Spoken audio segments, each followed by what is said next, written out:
observing Christmas and New Year recess when the business of the Senate was put on hold. The recess, no doubt, was an opportunity for us to celebrate the festivities with our families, especially getting the opportunity to be with our children who were on holiday themselves, having missed each other for some times. But it was also an opportunity to interact with our constituents, think and work on bills and motions that will engender better life for our citizens and ensure order and good governance in our country. Surely the recess was an opportunity to take some well-deserved rests. This is necessary in order for us to renew our energy, refresh our minds, and recalibrate our focus for the work ahead. The celebration of Christmas and New Year were the anticlimax of events in our annual vacation. My distinguished colleagues, we all worked very hard from June 2019, when we were inaugurated, to December 2019, when we closed to go on the annual recess. The Senate has demonstrated the willingness and capacity to actualize its legislative agenda of working for Nigerians when it passed crucial amendment bill on the Deep Offshore and Inland Basin Production Sharing Contract Act 1993, the 2020-2022 Medium-Term Expenditure Framework and Fiscal Strategy Paper, MTEF, FSP, and the Finance Bill, which comprise of 7 very strategic, veritable bills that will give effects to better and more effective and efficient revenue generation and collections for government. The passage of the 2020 appropriation bill within 2 months in December 2019, thereby effectively returning the federal government annual budget cycle to January to December. The passage of the Public Procurement Act 2007 Amendment Bill to address the challenges of avoidable delays and unnecessary cumbersome procurement processes and procedures, and the passage of the 2020 appropriation of the Federal Capital Territory also being the first to be passed before the end of the year in a very long time. The Senate also achieved the feat of timely confirmations of the ministerial nominees, Chief Justice of Nigeria, the Niger Delta Development Commission Governing Board, amongst others. I congratulate the Senate, indeed the National Assembly, for this feat. While the above are cheerful events, the death of Senator Benjamin Wajimogu was a great loss to this Senate. Senator Benjamin Wajimogu was a consummate and accomplished legislator who lived and died working for his constituents. This Senate and indeed the National Assembly will surely miss him. May his soul rest in perfect peace. Amen. My distinguished colleagues, as we resume today, we should remember that though we did well previously, there is still so much work to be done. The National Assembly needs to follow through the implementation of the 2020 budget for the 12 calendar months that the budget will be implemented by the executive arm of government. The oversight by the National Assembly is as important and critical as the passage of the bill itself. The committees of the Senate will need to carry out vigorous oversight in those ministries, departments, and agencies under their jurisdiction. In furtherance of this commitment, the Senate will receive and debate the reports of such oversight activities in plenary. This is with a view to ensuring that the budget is implemented fully, ensuring efficiency, economy, and value for money. We expect the MDS to be cooperative and forthcoming with the necessary information whenever such are requested.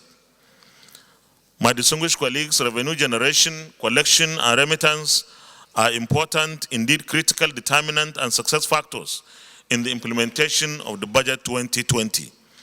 The Senate will engage with the relevant revenue generating agencies on a quarterly basis with a view to supporting them to achieve optimum performance in discharging their mandates. I'm confident that the amendments effected on the Deep Offshore and Inland Basin Production Sharing Contract Act and the Finance Bill will bring additional revenues for the government. It is quite obvious that revenue generation is the major challenge to our country today. Therefore, all hands must be on deck to ensure that accruals to government are received and remitted. The amendment to the Public Procurement Act 2007 is to ensure timely, effective, and efficient execution of government projects, It is important, therefore, we monitor very closely the procurement processes of the various MDS to ensure compliance with the new law. My distinguished colleagues, we passed very important and critical legislations in our first 6 months. We should sustain both the tempo and focus in order to achieve the same success or even do better. We have critical issues that require quick legislative interventions. The oil and gas sector, our main source of foreign exchange earnings, needs our immediate attention. Similarly, our electoral processes and procedures need special attention in order to address the challenges we have observed in the 2019 general elections and the various rerun and by-elections. It is a fact that free, fair, and credible elections work as tonic to democracy, as voters will continue to have faith and trust in the efficacy of their votes. In pursuant to our legislative agenda, the next 6 months, like the first 6 months, will be a busy and engaging period for us to address the challenges facing the oil and gas sector as well as our elections. The National Assembly needs to start work on the petroleum industry bill immediately. The previous attempts in the 6th, 7th, and 8th Assembly sessions to pass the bills failed. This Senate should learn from the mistakes that mitigated against the successful passage of the bills. We need to break the jinx. We must avoid the pitfalls that work against the passage of the previous bills. The petroleum industry bill, when passed, will encourage investments into the oil and gas sector in our country. The international oil companies have deferred investments in the industry, largely due to 2 decades of fiscal uncertainties occasioned by various failed attempts to deliver on the petroleum industry legislations that practically subsisted since 1967 and disputes associated with fiscal clarity of the 1999 production sharing contracts. It is therefore imperative to speedily deliver on the reforms in the oil and gas to spur economic growth and prosperity for our people. It is my belief that when the petroleum industry governance and fiscal laws are delivered, economic uncertainties will be eliminated and conducive environment for exploration and production of oil and gas will be in place. Similarly, it is important that the National Assembly starts work to effect amendments in those areas of our electoral processes and procedures that pose some real challenges to free, fair, and credible elections in our previous elections. For elections to express the will of the electorates, they must be free and fair. The Senate will consult widely with stakeholders to ensure that any legislative intervention reflects the necessary steps to reforming the electoral environment. My distinguished colleagues, before we went on our recess, the Senate held roundtable discussions on the power, agriculture, and solid mineral sectors with a view to identifying the challenges militating against the optimum performance by those sectors. The reports of the discussions are ready and will be presented to the Senate by the appropriate committees. The reports will be debated in plenary and necessary resolutions will be taken. Ultimately, there will be shared responsibilities between the legislature and the executive on the way forward to address the various bottlenecks.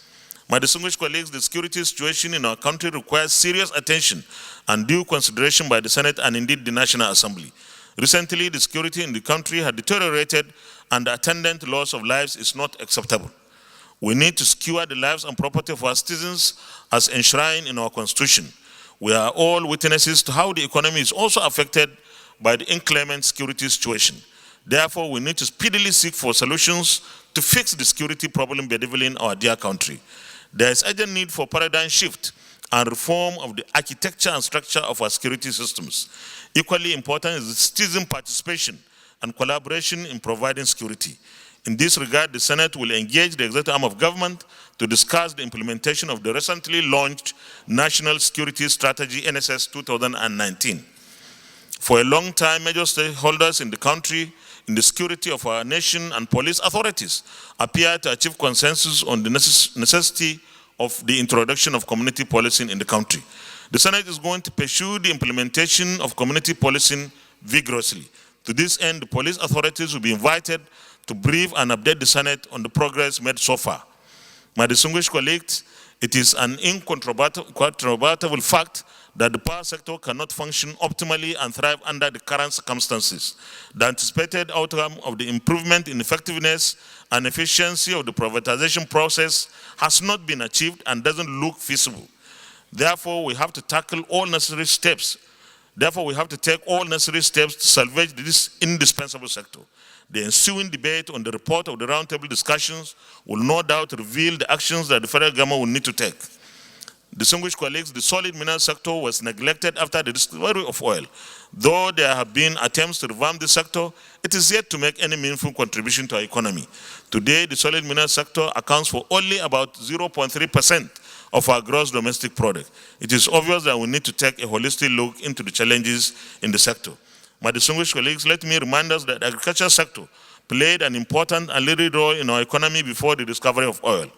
Of course, prior to the discovery of oil in Nigeria, agriculture was the mainstay of our economy. Agriculture was then the highest earner of foreign exchange earning, and I want to remind us that also provided self-sufficiency in food production.